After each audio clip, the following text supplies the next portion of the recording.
तभी उस बच्ची को देखने के बाद ज़ांग सोच रहा होता है ये तो वही छोटी बच्ची है जो स्काई में अपीयर हुई थी जब ज़ॉम्बी आउटब्रेक हुआ था। और ओरिजिनली मुझे ऐसा लगा कि ये हाई लेवल की ज़ॉम्बी किंग होगी और जो ज़ॉम्बी टाइड है उसके पीछे भी यही होगी। लेकिन मैंने ये एक्सपेक्ट नहीं करा था कि न्यूक्लियर बॉम्ब जैसे अटैक कर पाएगी। और क्या ये सही में मर गई है? तभी ज़ांग डरते हुए सोच रहा होता है जो कल्टिवेटर्स यानी इमोर्टल्स का वर्ल्ड है ये तो बहुत ज़्यादा स्केरी है। अगर ये यहाँ उड़ गई तो मैं बिल्कुल भी सर्वाइव नहीं कर पाऊंगा। अगर मैं इसको फूल भी बनाऊँ ज़ॉम्बी बन के तब भी ये मेरे को मार ही देगी। तभी अपनी सिस्टम विंडो में देखते हुए सोच रहा होता है इस लेवल के मॉन्स्टर्स के सामने क्या मेरे प्लांट्स इफेक्टिव होंगे और क्या मैं एक और डेवरिंग प्लांट लगाऊँ। तभी उस सिस्टम विंडो को छूते हुए कह रहा होता है कोई मैटर नहीं करता अगर वेल्थ के लिए मुझे थोड़ा सा डेंजर लेना पड़े। तभी मैं वो बच्ची को दिखाते जिसकी एकदम से आंखें खुल जाती है। ये देखने के बाद ज़ांग डरते हुए सोच रहा होता है अब सब कुछ खत्म हो गया। तभी वो बच्ची ज़ेंग की तरफ अपना हाथ करते हुए अटैक प्रिपेयर कर रही होती है। तभी ज़ांग के सिस्टम में एकदम से मैसेज आता है यहाँ पे एक प्लांट की नई स्पीसीज डिटेक्ट हुई है क्या आप उसे कलेक्ट करना चाहोगे। तभी ज़ंग अपने सिस्टम विंडो पे गुस्सा करते हुए कह रहे होते हैं तुम्हें क्या ये सिचुएशन लग रही है जिसमें मैं कोई प्लांट की मटेरियल को कलेक्ट करूंगा। तभी वो कह रहा होता है चलो इसे कलेक्ट कर लो और हमें वो लड़की को दिखाते हैं जो वही कौन वाला अटैक ज़ेंग की तरफ कर रही होती है। लेकिन तभी वो एकदम से गायब हो जाती है और हमें ज़ांग को दिखाती है जिसे कुछ नहीं हुआ होता। लेकिन जो उसके पीछे की जमीन होती है वो पूरी उड़ गई होती है। तभी ज़ांग खुद को देखते हुए सोच रहा होता है मैं अभी तक मरा नहीं हूँ और वो लड़की कहाँ की। तभी ज़ांग के सिस्टम में एकदम से नोटिफिकेशन आती है कि आपने एक नया मैनर खोल दिया है। तभी हमें वो लड़की को दिखाते हैं जो मैनर के अंदर होती है और इस मैनर का नाम होता है डेसोलेटेड माउंटेन एरिया। तभी वो लड़की ज़ांग को देखने के बाद कह रही होती है ये तो मास्टर की एबिलिटी है और तुम्हें ये मिली है। तभी वो रोते हुए कह रही होती है इसका मतलब मास्टर मर गया। और ज़ांग ये देखने के बाद सोच रहा होता है जो मेरे सिस्टम का सिंथेटिक वर्जन है वो इससे प्रीवियस ओनर से मरने के बाद मेरे पास ट्रांसफर हो गया। कितना स्ट्रॉन्ग सिस्टम है क्या इसे मरने के बाद भी खेला जा सकता है और क्या इसमें कोई कॉन्स्पिरेसी तो नहीं है। और तभी हमें वो बच्ची को दिखाते जो रोते हुए कह रही होती है मास्टर मुझे आप अपने साथ क्यों नहीं लेंगे। और हमें उसका स्टेटस भी दिखा इसका नाम है येलिंग और जिसकी क्लास है वो है 7 स्टार जेड मेलन कैनन। और एक और चीज़ ये 7th जनरेशन की स्मॉल कॉन कैनन है और इसकी एबिलिटी जो है वो है कि ये एनर्जी को गैदर करने के बाद उससे बहुत ज़्यादा डिस्ट्रक्शन कॉज कर सकती है एक न्यूक्लियर बॉम्ब की तरह। तभी ज़ांग अपने मन में सोच रहा होता है मैं तो सिस्टम से बहुत ज़्यादा उम्मीदें लगा के बैठा था जब मेरे पे बहुत ज़्यादा वैराइटीज़ हो जाती प्लांट की तो मैं इनविंसिबल बन जाता। लेकिन देख के ऐसा लग रहा है जो एंडलेस कॉप्स की टाइड आ रही है ये पुराने ओनर से रेज हुई थी उसके मैनर में। और जो ये जेट कैनन है वो उस एयरशिप के सामने नॉक हो गई थी और जो पुराना ओनर था वो तो टपक ही गया था। इसका मतलब जो इमोर्टल्स का वर्ल्ड है वो बहुत ज़्यादा डेंजरस है। तभी ज़ांग ऊपर को देखते हुए सोच रहा होता है सबसे पहले मुझे अपने सिस्टम को हिडन रखना होगा और इसे स्ट्रेंथन भी करना होगा और खुद को जिंदा भी रखना होगा। तभी हमें जूई को दिखाते जो सामने देखने के बाद कह रही होती है वो आ रहा है और हमें वही एयरशिप दिखाते हैं जिसे देखने के बाद एल्डर माँ कह रही होती है ये तो स्पिरिचुअल बोट है जो हमारे सेक्ट ने भेजी है ज़ॉम्बी टाइड के कोर में उसे एक्सप्लोर करने के लिए। और इसके अंदर है हमारे सेक्ट के लीडर और बहुत ज़्यादा एल्डर्स जो लाए हैं एक नॉनसेंस सोल के स्पिरिट बीस्ट को। और एक और चीज़ जो ये नॉनसेंस सोल के टॉप ग्रेड की ये स्पिरिचुअल बोट है लेकिन ये अभी भी डैमेज्ड क्यों है। तभी स्पिरिचुअल बोट के अंदर से एक जना कह रहा होता है जूई हमें ज़ॉम्बी टाइड के ट्रूथ के बारे में पता चल गया और हमने फ्यूरियस फाइट करी 5000 राउंड्स की एक पावरफुल एनिमी के साथ लेकिन आखिर में हम जीत गए। लेकिन अब हमें रेस्ट की ज़रूरत है और तुम सीनियर सिस्टर हो इसके लिए तुम पे सारी जिम्मेदारियां आती हैं। अभी के लिए तुम एक्टिंग सेक्ट लीडर की तरह काम करोगी। ये सुनने के बाद जूई कह रही होती है डिसेबल आपके कमांड को मारेगी। तभी वो ज़ैंग को देखने के बाद वहाँ से आगे चली जाती है और ज़ैंग अपने मन में सोच रहा होता है नहीं ऐसा नहीं हो सकता। और इतनी लंबी कैलकुलेशन करने के बाद मैंने बड़ी मुश्किल से खुद को एक इनर डिसेबल बनाया और वो सीधे एक प्रमोट होकर एक एक्टिंग सेक्ट लीडर बन गई। तभी वो बोर्ड को देखते हुए सोच रहा होता है नहीं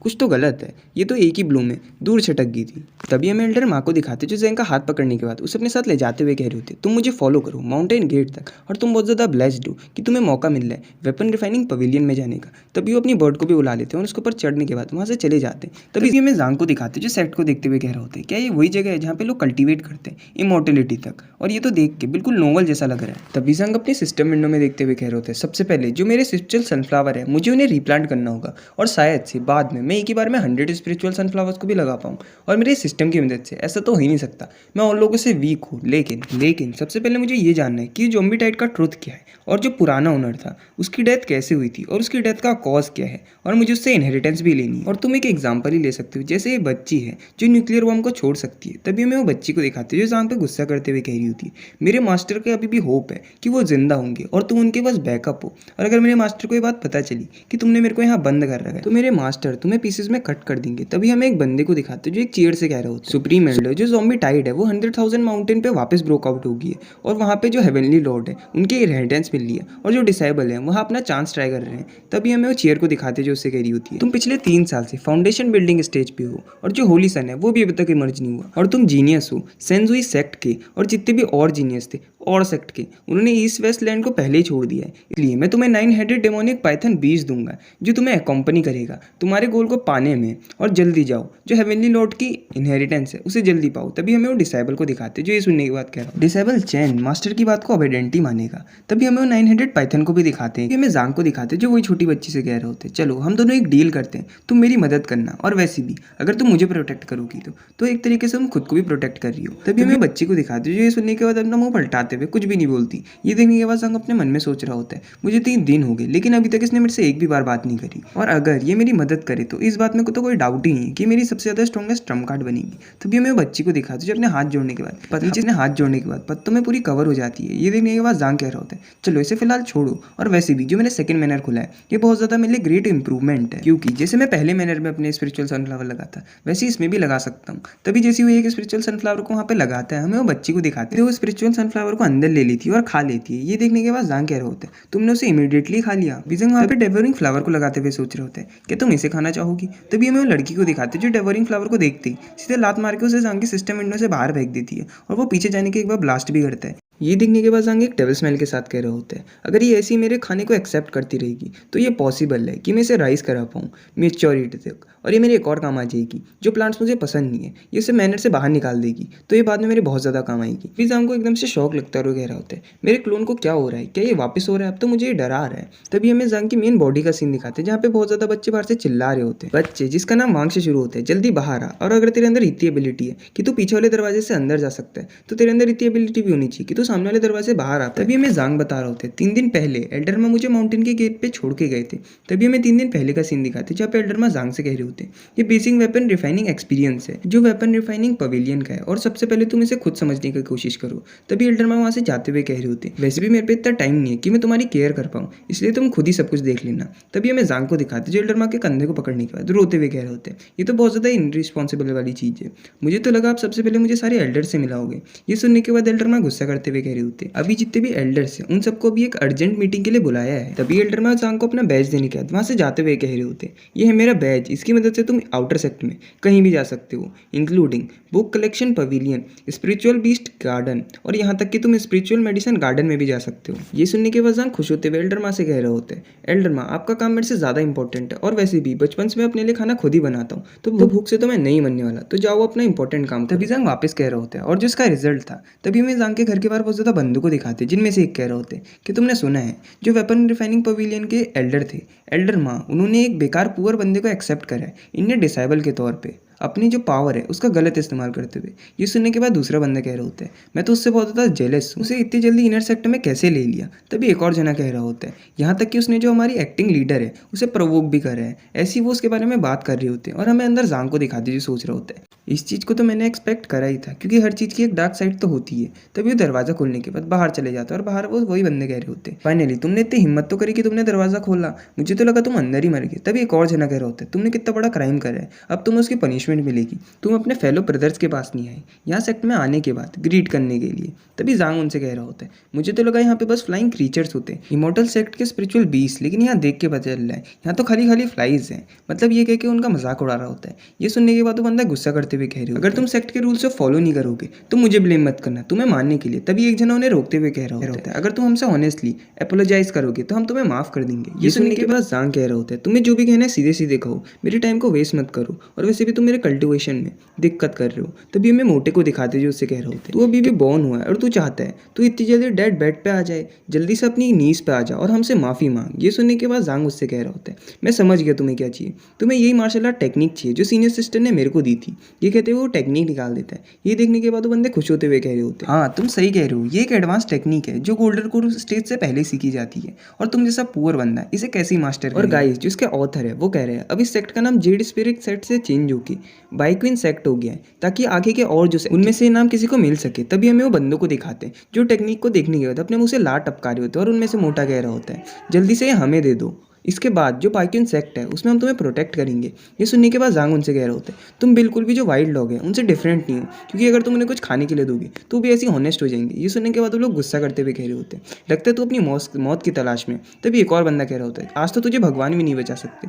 तभी एक बंदा जांग के सामने आते हुए उन्हें रोकते हुए कह रहा होता है प्लीज अभी यहाँ पे रुक जाओ, और तुम मेरे बारे में तो जानते ही होगे, मैं हूँ क्यूआई यून जाओ एल्केमी पवेलियन से, और तुम इसे और डिफिकल्ट मत करो। ये सुनने के बाद वो बंदे आपस में बात कर रहे होते हैं क्यूआई यून जाओ इसके बारे में तुमने सुना है। तभी एक और जना कह रहा होता है ये नया डिसाइबल है एल्केमी पवेलियन का।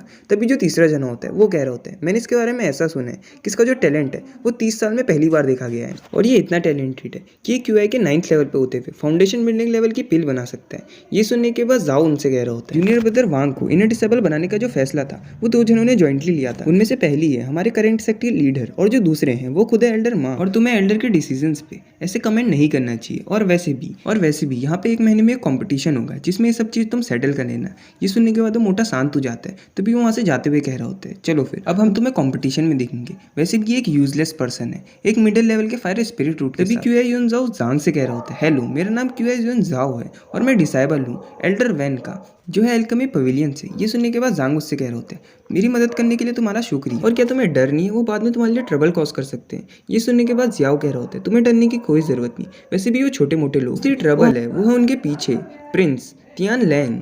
ये सुनने के बाद जांग कह रहा होता है मैंने इसके बारे में कभी नहीं सुना। तभी जियाओ से बता रहा होता है वो है प्रिंस तियान लैंग किंगडम के, और उनके अंदर जो ब्लड है वो है सेलेस्टियल वुल्फ का, और वो अभी इनर डिसाइबल में सबसे हाईएस्ट लेवल पे है यानी कि ट्रू डिसाइबल पे। और वो एक सही में जीनियस है क्योंकि जब वो 16 साल के थे उन्हें 9th लेवल की क्वेन रिफाइनिंग लेवल तक की कल्टीवेशन कर ली थी। तभी जांग के सामने वो करते हुए कह रहा होता है अगर मैं सही बताऊं तो मेरे मास्टर अभी बहुत ज़्यादा इंजर्ड है, इसलिए मुझे अभी होली मेडिसिन चाहिए, क्या तुम इसमें मेरी मदद कर सकते हो? और अगर तुम मेरी मदद करोगे तो प्रिंस से निपटने में मैं भी तुम्हारी मदद करूंगा। ये सुनने के बाद जांग वहाँ से जाते हुए कह रहे होते हैं मेरे पे कोई एलेक्जर है ही नहीं तो मैं तुम्हारी मदद कहाँ से करूँ। तभी वो जांग का हाथ पकड़ने के बाद कह रहा हो तुम्हें इतनी जल्दी नहीं जाना चाहिए और पहले मेरी बात तो सुन लो। तभी वो हेवनली वुल्फ स्टेट के बारे में बता रहे होते हैं जहाँ का जो प्रिंस है वो सीनियर सिस्टर जुई को पसंद करता है और उन्हें अपनी कोकोमाइन की तरह देखता है, और तुम्हें सीनियर सिस्टर जुई ने अपनी मार्शल आर्ट दी है जिसे वो छीनने की कोशिश करेगा, इसलिए तुम अभी डेंजर में हो। ये सुनने के बाद जांग उससे पूछ रहा होता है उनके पास हेवनली ब्लड वुल्फ के ब्लड लाइन कहाँ से आई, मुझे ये मत बताओ कि या कोई मेल या फीमेल वुल्फ के साथ उन्होंने रिप्रोडक्शन करा था। तभी ये सुनने के बाद जाओ डरते हुए कह रहे होते ब्रदर वांग जो तुम्हारे वर्ड्स है उन्हें केयरफुली यूज करो, और वैसे भी जो हेवनली वुल्फ ट्रांसफॉर्मेशन है अगर तुम उसे बहुत ज़्यादा हाई लेवल पर प्रैक्टिस करोगे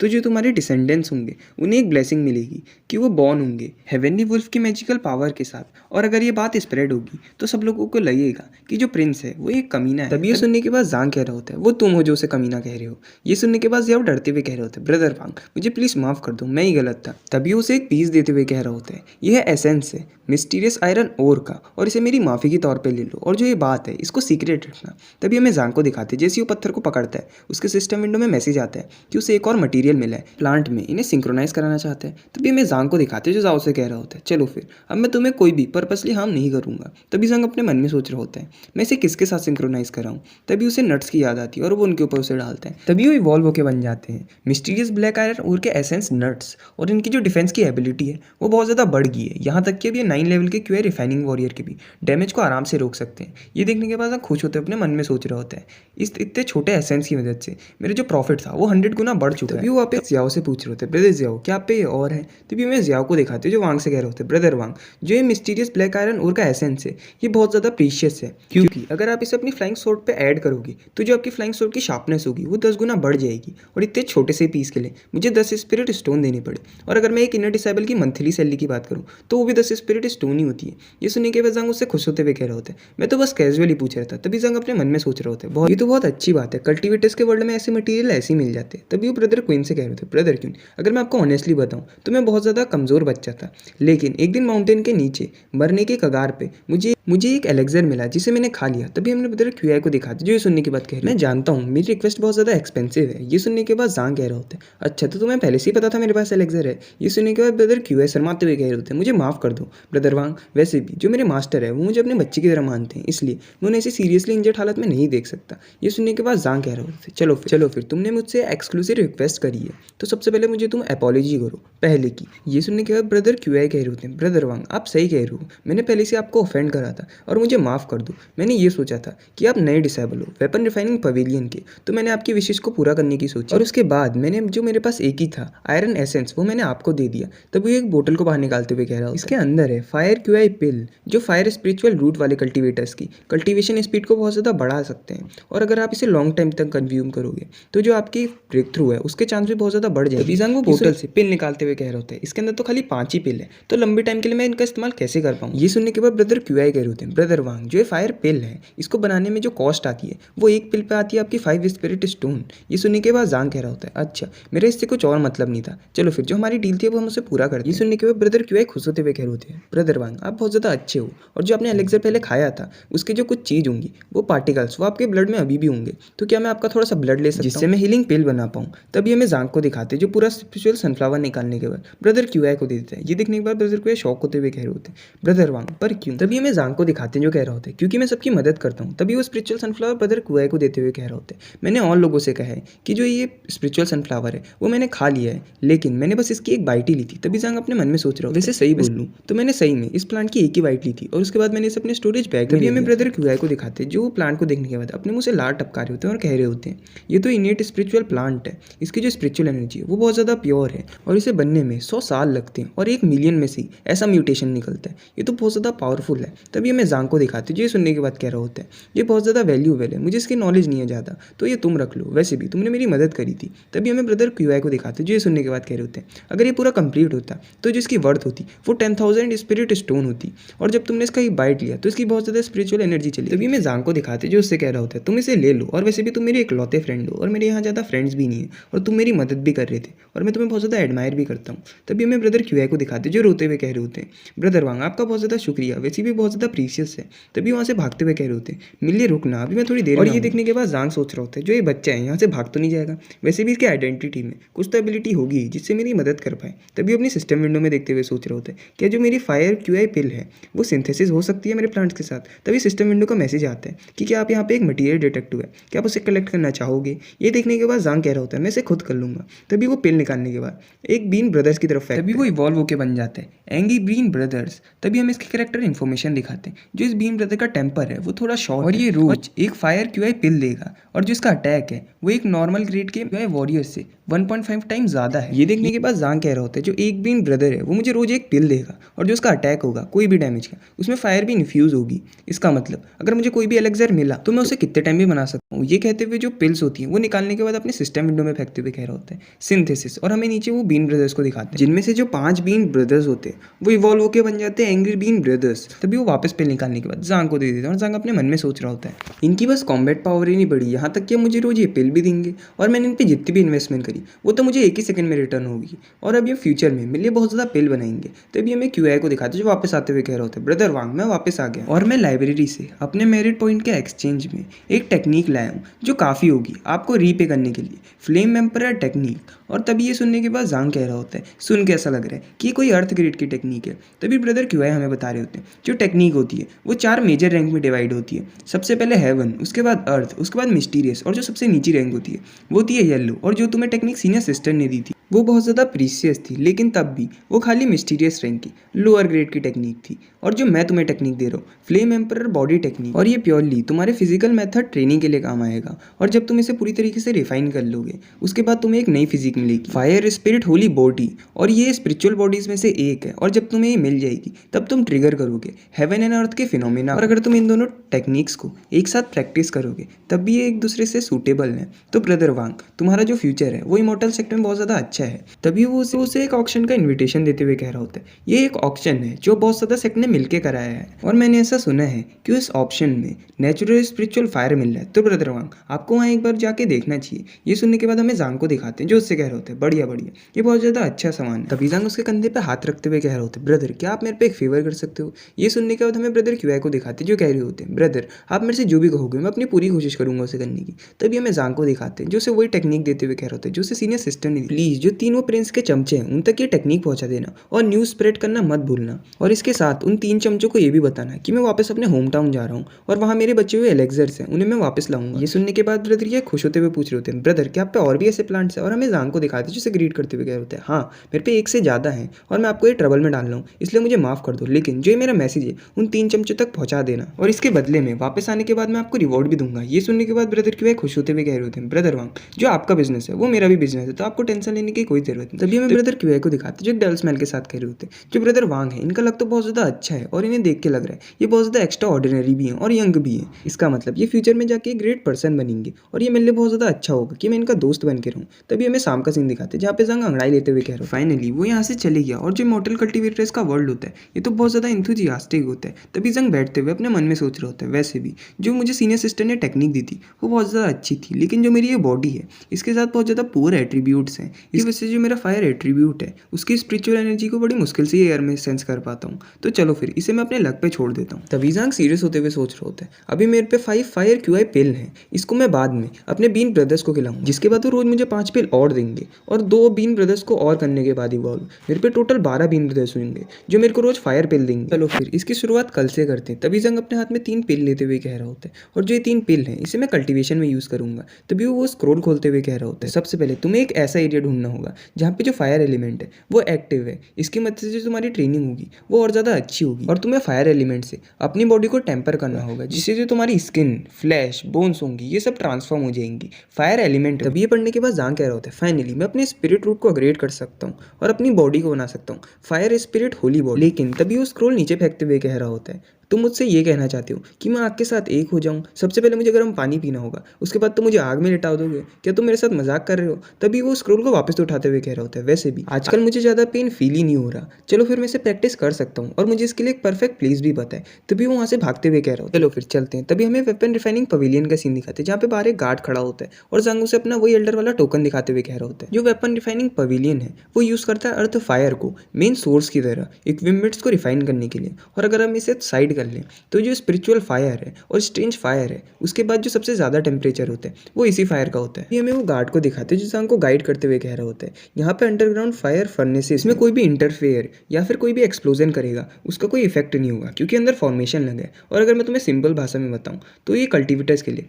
होली प्लेस है। तभी हमें जंग को दिखाते हैं जो कमरे के अंदर जाने के बाद फर्नेस को देखते हुए सोच रहा होता है, फ्यू यहाँ कितनी गर्मी है और देख के ऐसा लग रहा है यहाँ पे बहुत ज़्यादा फायर एलिमेंट है। तभी वो एक फर्नेस के पास बैठने के बाद अपने मन में सोच रहा होता है, सबसे पहले एक फायर पिल को खाओ, उसके बाद तुम्हें प्रैक्टिस शुरुआत करनी है जो सीनियर सिस्टर ने मुझे टेक्निक दी थी उससे, उसकी मदद से मुझे फायर एनर्जी को एब्जॉर्ब करना है। उसके बाद मुझे फ्लेम एम्पर टेक्निक से अपनी बॉडी को टेम्पर करना है। तभी हमें जांग को दिखाते हैं जिसका जो मास्क होता है वो इतनी गर्मी की वजह से नीचे गिर जाता है और जांग की पूरी बॉडी जल ली होती है। जांग ये देखते हुए कह रहा होता है, ये कितना वायलेंट है, चलो फिर मैं अभी भी प्रैक्टिस करना कंटिन्यू रखूंगा। तभी हमें थोड़ी देर बाद का सीन दिखाते हैं जहाँ पे जांग के पूरे कपड़े फट जाते हैं और जांग चिल्लाते हुए कह रहे होते हैं, ये सही नहीं है, जो क्यों रिफाइनिंग स्टेज होती है उसमें तुम्हें स्पिरिचुअल एनर्जी को अलाउ करना होता है एक सर्कुलर फॉर्म में अपनी बॉडी में फ्लो करने के लिए, और जो एयर की स्पिरिचुअल एनर्जी उसे अपनी बॉडी में एब्जॉर्ब कराने के लिए। लेकिन जो मेरे ज़ॉम्बी ईटिंग स्पिरिचुअल सनफ्लावर है इसकी वजह से जितनी भी एनर्जी थी वो एक ही जगह इकट्ठा हो गई है और मैं उसे अपनी बॉडी में फ्लो नहीं करा पा रहा हूँ, और जो उसका एक छोटा सा ही हिस्सा है वही फायर एट्रीब्यूट स्पिरिचुअल एनर्जी में बदला है। ये मेरी बॉडी के लिए बिल्कुल भी अच्छा नहीं है क्योंकि मेरी बॉडी पे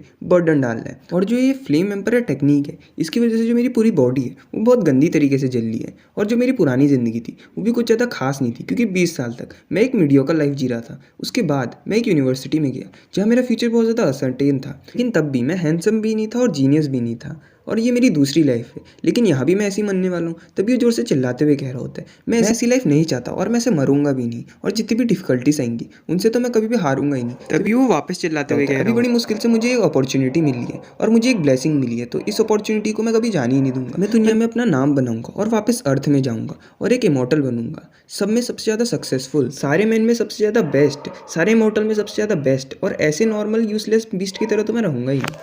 तभी जंग ऊपर को उंगली करते हुए चिल्लाते हुए कह रहा होता है, जो गॉड है उसने मुझे एक और चांस दिया है तो इस बार मैं हेवन में भी छेद कर दूंगा। तभी अपने सिस्टम विंडो को बुलाते हुए कह रहा होता है, जल्दी से मेरे मैनर को खोलो और डेसोलेटेड एरिया पे स्विच करो। तभी वो वहाँ पे एक पूरी रो में सनफ्लावर को लगा देता है और उसके बीच में आने के बाद कल्टीवेट कर रहा होता है। तभी हमें वो बच्ची को दिखाते जो इधर उधर छूते हुए उसे लग रहा होता है कि वहाँ पे सनफ्लावर है। तभी वो अपनी जगह से बाहर निकलते हुए कह रही, तुम तो मेरे पुराने मास्टर से बहुत ज़्यादा इंफीरियर हो और जब भी तुम किसी को कोई चीज़ दो उससे वापस मत लिया करो। तभी हमें जांग को दिखाते जो सनफ्लावर खाते हुए कह रहा होता है, मेरे पास ऐसी फालतू चीज़ों के लिए टाइम नहीं। तभी हमें जांग को दिखाते जो एक जोर से चीख लगाने के बाद कह रहा होता है जो स्पिरिचुअल सनफ्लावर है वो ज़ॉम्बी की बॉडी को हील करते हैं, लेकिन जैसे ये हील हो जाता है उसके बाद जो ये फायर है ये मुझे और ज़्यादा तरीके से जलाती है। तभी वो आयरन नट को बाहर निकालते हुए कह रहा होता है सबसे पहले मैं एक बार इसे कंज्यूम करके देखता हूँ, और जैसे ही वो उसे खाता है उसकी बॉडी पूरी स्टील जैसी हो जाती है। तभी वो खुश होते हुए मन में सोच रहा होता है ये काम कर रहा है, इसकी मदद से जो मैं अपने हार्ट को भी वापस बर्न कर सकता हूँ, और वैसे भी इतनी जल्दी तो मैं मरूंगा नहीं। तभी वो वापस वो ब्लैक आयरन नट्स को निकालते हुए कह रहा होता है इनको वापस सिंथेसिस करो और मुझे और चाहिए। तभी उन्हें खाते हुए अपने मन में सोच रहा होता है जो ये आग है वो मुझे जला रही है, और जो ये ब्लैक आयरन है ये मेरी बॉडी के साथ मर्ज हो रहा है, जिसकी वजह से जो मेरी बॉडी है वो फोर्ज हो रही है। तभी वो अपने मुंह को साफ करते हुए कह रहा होता है लेकिन ये ज़्यादा काम नहीं कर रहा, क्योंकि जो ये मिस्टीरियस आयरन ओर है ये मैंने पहले ही बहुत ज़्यादा खा लिया है, और ये जो मेरी कल्टिवेशन है फायर एट्रीब्यूट वाली उस पर तो कुछ काम ही नहीं करती। सैड होते हुए सोच रहा होता है क्या ये इम्पॉसिबल है एक ज़ॉम्बी के लिए वापस इंसान बनना। जैसे अपने मैनर में दिख रहा होता है वो कुछ देखने के बाद शौक हो जाता है, और हमें दिखाते हैं जो उसका डेवरिंग फ्लावर होता है उसके मुंह में जो वो फाउंडेशन बिल्डिंग लेवल की स्पिरिचुअल बर्ड थी उसका अंडा होता है। ये देखने के बाद जांग कह रहा होता है ये तो वही बर्ड का अंडा है। भी अपनी टेक्निक में देखते हुए कह रहा होता है जो ये टेक्निक है इसे तुम एक और सीक्रेट मेथड से कर सकते हो, जैसे कि तुम कोई भी फायर एट्रीब्यूट बीस्ट को एब्जॉर्ब करने के बाद जो उसका टैलेंट होगा वो तुम अपने पास रख सकते हो, और इससे जो तुम्हारी ट्रांसफॉर्मेशन की स्पीड होगी ये भी बहुत ज़्यादा बढ़ जाएगी। तभी जांगो अंडे को पकड़ते हुए सोच रहा होता है जो ये स्ट्रेंज बीस्ट है ये एक्स्ट्रा ऑर्डिनरी लग रहा है, और जो इसकी मैजिकल पावर है वो भी बहुत ज़्यादा है। वैसे भी ये क्यूआई रिफाइनिंग के यंग वॉरियर के लिए काफ़ी होगा। तभी ये कहने के बाद वो एक्टिवेट करते हुए उस अंडे को ब्रेक कर देता है, अपनी बॉडी में एब्जॉर्ब कर लेता है, और हमें जांग को दिखाते हैं जिसकी पूरी बॉडी में फायर लगी होती है। तभी उसके अंदर से एक फिनिक्स निकलता है और वो हवा में उड़ होता है। ये देखने के बाद जांग उसकी गर्दन पकड़ने के बाद उसे भी खा लेता है, और तभी वो एकदम से एक जोर की चीख मारता है, और हमें 3 दिन बाद का सीन दिखाते हैं यहाँ पे जांग वापस अपना मास्क लगाने के बाद कह रहा होता है ये सक्सेसफुल हुआ। उसके सिस्टम स्टेटस दिखाते हैं जिसमें उसका नाम होता है वान फैन, और जिसका ज़ॉम्बी टाइप वो इवॉल्व होकर हो गया होता है एलिटी ज़ॉम्बी टाइप, और जिसके एट्रीब्यूट होते हैं वो मिडल से हायर ग्रेड का स्पिरिचुअल लूट हो जाता है, और जो उसका कॉन्स्टिट्यूशन होता है गोल्डन क्रो ब्लड लाइन में वो हो जाता है 3%, और जो उसका सेकंड कॉन्स्टिट्यूशन होता है फायर एम्परर वाला वो हो जाता है 15%, और जो उसका थर्ड कॉन्स्टिट्यूशन हो जाता है वो होता है 25%, और जो हमें तभी उसकी कल्टिवेशन लेवल पता चलती है जो क्यूआई रिफाइनिंग के सीधे 7 लेवल पे पहुंच जाती है। तभी जांग खुश होते हुए सोच रहा होता है अगर मैं अभी अपने सिस्टम पैनल को देखूं तो उसे देख के मुझे पता चल रहा है जो मेरा स्पिरिचुअल रूट है वो इवॉल्व हो गया, और जो फायर बीस्ट था उसकी मुझे ब्लड लाइन भी मिल गई और वो पूरी तरह एब्जॉर्ब भी हो गया, और मेरी जो एम्परर स्किल थी फ्लेम वाली उसमें भी थोड़ी बहुत प्रोग्रेस हुई है। और जिसमें सबसे ज़्यादा अनएक्सपेक्टेड चीज़ थी वो ये थी कि जो वो आयरन ओर था वो मेरी बॉडी ने पूरी तरह एब्जॉर्ब। मैं ये नहीं कह सकता कि मैं इनविंसिबल हो गया हूँ, लेकिन जो नॉर्मल बुलेट के अटैक होंगे उन्हें तो मैं आराम से सह ही सकता हूँ। तभी जैसे वो कमरे के बाहर निकलता है हमें ब्रदर क्यूआई को दिखाते हैं जो जांग की तरफ आते हुए कह रहे होते हैं ब्रदर वांग मैं अच्छा तुम यहाँ से गई नहीं हो। तभी वो जांग का हाथ पकड़ने के बाद उसे खींचते हुए कह रहा होता है मेरी तरफ आओ एल्केमी पवेलियन में, क्योंकि वहाँ कोई आउटसाइडर अंदर नहीं जा सकता। तभी हमें जांग को दिखाते हैं जो उससे पूछ रहे होते हैं लेकिन हुआ क्या। तभी ब्रदर क्यूआई बता रहे होते हैं तुमने मेरे से कहा था कि जो ये बात है कि तुम हब कलेक्ट करने जा रहे हो ये मुझे फैलानी है, लेकिन ये प्रिंस को अभी पता चलेगी और वो गेट के बाहर तुम्हारा इंतजार कर रहा है। ये सुनने के बाद जांग उसे रोकते हुए कह रहा होता है मेरी बात तो सुन लो, और हमें ब्रदर क्यूआई को दिखाते जो अपने मन में शौक होते हुए कह रहे होते मैं इसे खींच नहीं पा रहा इसकी कल्टिवेशन क्या है। तभी वहाँ से जाते हुए कह रहा होता है तुमने कहा जो प्रिंस है वो गेट के बाहर है तो तुम्हें ट्रबल लेने की कोई जरूरत नहीं, मैं उससे आराम से मिल लूंगा। ये सुनने के बाद ब्रदर क्यूआई चिल्लाते हुए कह रहे होते तुम वो प्रिंस के लिए कोई मैच नहीं हो, जो उसका कल्टिवेशन है वो अभी क्यूआई रिफाइनिंग पे पीक पे है और वो कभी भी फाउंडेशन बिल्डिंग लेवल पे ब्रेक थ्रू कर सकता है, और वो एक जीनियस है और उसे टाइटल मिला है सन ऑफ हेवन का। ये सुनने के बाद जांग कह रहा होता है ब्रदर क्यूआई आपको अब कुछ कहने की और ज़रूरत नहीं है, और मैं अभी अभी इमॉर्टल बनने के रास्ते पे चल रहा हूँ, और मैं भी आपकी तरह डिज़ायर रखता हूँ डाउ हार्ट को सीखने की, और अगर हम ऐसी फाइट से भागते रहे तो हम बाद में कल्टीवेट कैसे करेंगे, इसलिए हमें हमारी हर चीज़ लगा के फाइट करनी चाहिए। आज उन्होंने मेरी इंसल्ट करी है, कुछ दिनों बाद वो शायद से ये भी कोशिश करें कि वो मेरा एडवांटेज लें। तभी जांग अपने मन में सोच रहा था जो मेरी मेन बॉडी है वो वीकली डेवलप कर रही है, और तुम्हें लगता है मैं तुमसे डरूंगा। 3 दिन बाद मैं 180 स्पिरिचुअल एनर्जी को सेव कर लूँगा, और इसके एक्सचेंज में मैं लगाऊंगा वाटरमेलन्स और पोटैटो माइंस, उसके बाद मैं तुम सबको मार दूंगा। और एक और चीज़ मेरे पास अभी एक बिग किलर वेपन भी है। तभी हमें ब्रदर क्यूआई को दिखाते जो देखने के बाद अपने मन में सोचे होते हैं ब्रदर वांग। तभी वो गुस्सा करते हुए कह रहे होते हैं ब्रदर वांग भी नहीं डर रहे तो मैं क्यों डरूँ। तभी अपनी फ्लाइंग शॉट में बैठने के बाद वहाँ से जाते हुए कह रहे होते सबसे पहले मैं सेक्ट लीडर को बताऊंगा और उनसे मदद मांगूंगा। तभी मैं सेक्ट लीडर हॉल का सीन दिखाते हैं जहाँ पे ब्रदर क्यूआई लीडर यानी कि जुई के पास आते हुए कह रहे होते सीनियर सिस्टर मैं आपसे कुछ रिपोर्ट करना चाहता हूँ। तभी हमें जुई को दिखाते जिसकी बॉडी से बहुत ज़्यादा ऑरा निकल रहा होता है। ये देखने के बाद ब्रदर क्यूआई अपने मन में सोच रहे होते हैं जो सीनियर सिस्टर है वो अभी डील कर रही है सेक्ट के इंटरनल अफेयर्स में, तो उनका जो कल्टिवेशन है क्या वो छूट नहीं रहा, और जो इनर पर्पल क्यूआई होती है वो अपने आप एनर्जी को रिलीज करती रहती है, और अगर तुम उसे रिफाइन करते रहोगे तो तुम्हारी कल्टिवेशन में इंप्रूवमेंट होती रहेगी। रहेगी, तो क्या सीनियर सिस्टर अपनी कल्टीवेशन को कम नहीं कर रही? तभी हमें जुई को दिखाते जो पूछ रही होती है मैटर क्या है। ये सुनने के बाद ब्रदर क्यूआई कह रहे होते जो प्रिंस है वो अपनी पावर की मदद से एक न्यू डिसेबल से उसके एलेक्सर को छीनना चाहते हैं और वो माउंटेन के बाहर उसका इंतजार कर रहे हैं, तो मैं आपसे मदद मांगने आया हूँ। ये सुनने के बाद हमें जुई को दिखाते जो गुस्सा करते हुए कह रही होती है ये तो प्रिंस के टाइटल पे सूट भी नहीं करता और वो वैसे भी लोगों को परेशान करता है और उनकी चीज़ें लूटता है और ये सेक्ट की डिसरिस्पेक्ट करना है, तो चलो फिर उसे हम पकड़ते हैं। तभी हमें जुई को दिखाते जो उससे वापस कह रही होती है लेकिन वो डिसेबल का नाम क्या है और जो उसका मेंटोर है वो उसकी मदद क्यों नहीं कर रहा। ये सुनने के बाद ब्रदर क्यूआई कह रहे होते हैं जो जूनियर ब्रदर वांग फेंग है उन्होंने कल्टीवेशन शुरू किया था एक एलेक्सर को खाने के बाद, और जो एल्डर माँ है वेपन रिफाइनिंग पवेलियन के वो कोई और एल्डर की मदद करने गए हैं, इसलिए उन्होंने उसे अभी फिलहाल के लिए छोड़ दिया।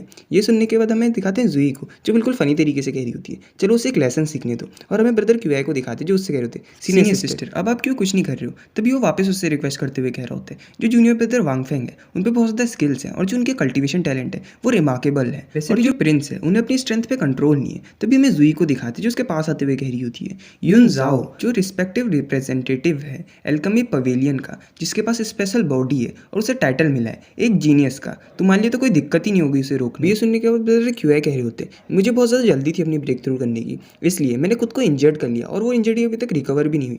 हमें तभी जुई को दिखाते जो ये सुनने के बाद कह रही होती है चलो हम चलते हैं। तभी हमें जांग का सीन दिखाते जो कह रहा होता है सिंक्रोनाइज, और जो उसकी पूरी बॉडी होती है वो ह्यूमन जैसी लग रही होती है और बहुत ऑरा भी रिलीज कर रही होती है, और जांग सोच रहा होता है मुझे बहुत ज़्यादा अच्छा फील हो रहा है। तभी वो वहाँ से एक जंप मारते हुए कह रहा होता है दो बॉडी होना बहुत ज़्यादा झंझट का काम है, तो चलो फिर अभी मैं अपनी मेन बॉडी के साथ थोड़ा फन करूंगा। तभी वो पेड़ों में कूदते हुए कह रहा होता है कोई मैटर नहीं करता, अगर कोई जीनियस भी होगा मेरी सेम रेरम वाला तो मैं इनविंसिबल हूँ। और गाइस जितने भी इसके चैप्टर आए थे वो मैंने सारे एक्सप्लेन कर दिए और जो आएंगे वो भी कर दूंगा, आपको टेंशन लेने की कोई ज़रूरत नहीं। हाँ एक और चीज़ 1000 सब्सक्राइबर पूरा करने के लिए आप सबका शुक्रिया।